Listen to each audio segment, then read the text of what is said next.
সর্বোচ্চ আইন। সংবিধানের কত নাম্বার অনুচ্ছেদে আছে? 7-এর 2 নাম্বার অনুচ্ছেদে আছে। আচ্ছা বলেন তো, রাষ্ট্রবিজ্ঞানের জনক কে? সংবিধানকে রাষ্ট্রের জীবনী কে বলেছেন? আচ্ছা, এরপরে বলেন সংবিধান লিপিবদ্ধের দিক থেকে কয় প্রকার? কি কি? লিখিত সংবিধানের বৈশিষ্ট্য কয়টা? কি কি? আচ্ছা, এরপরে বলেন অলিখিত সংবিধানের বৈশিষ্ট্য কয়টা? তিনটা। একটাও না, আলাদা আলাদা ভাবে লিখিত। ওই বৈশিষ্ট্য নাই, কিন্তু আলাদা আলাদা ভাবে লিখিত। খালি আমার উড়াইলে হইব, এদের কি উড়াবি না? সমস্যা না, আপনারটা। আচ্ছা, এরপরে আসেন আপনারটাই লিও। হ্যাঁ, এরপরে আসেন কোন পর্যন্ত গেলাম? দুষ্পরিবর্তনীয় সংবিধান কাকে বলে?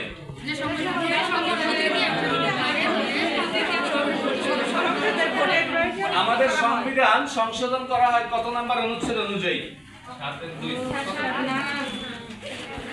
বাংলাদেশের সংবিধান সংশোধন করা হয় কত নাম্বার অনুচ্ছেদ অনুযায়ী? 142 নাম্বার অনুচ্ছেদ অনুযায়ী। কততম ভাগে আছে? 10ম ভাগে আছে। আমাদের সংবিধান সংশোধন করতে কত সংসদ সদস্যদের ভোট লাগে? 2/3 সংসদ সদস্যদের ভোট লাগে। Thank you. আচ্ছা, এরপরে বলেন সংবিধানের কাঠামোগত বৈশিষ্ট্য কয়টা?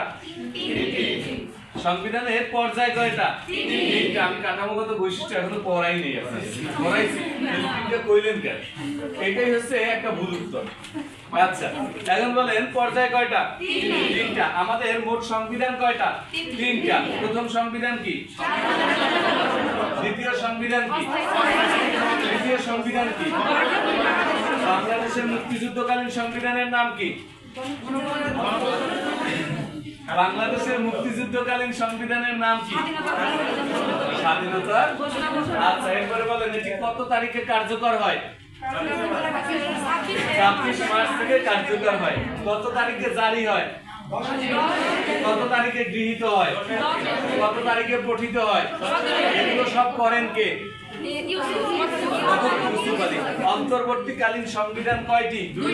কি কি? আমাদের এই সংবিধান কয়বার স্থগিত হয়? 2বার। কোন কোন সময়? আচ্ছা, এবার বলেন অস্থায়ী সংবিধান আদেশ জারি করা হয় কত তারিখে? 11 জানুয়ারি 1972। আচ্ছা, এরপরে বলেন গণপরিষদ আদেশ জারি করা হয় কত তারিখে? গণপরিষদ আদেশ